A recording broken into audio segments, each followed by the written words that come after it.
volunteer must be a meter away from the wall so that you can put a marking to show the difference of the distance with the bracelet and without the bracelet.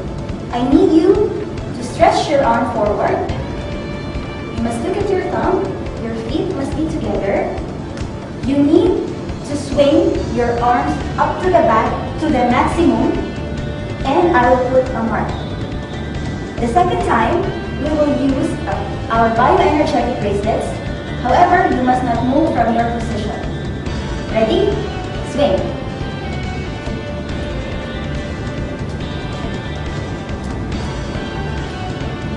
This time, I will let her use our bioenergetic titanium bracelet.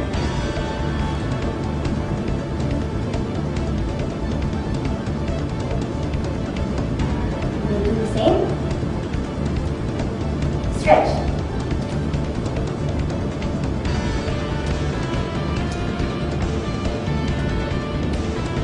As you can see, there is a difference between the distance with the bracelet and without the bracelet.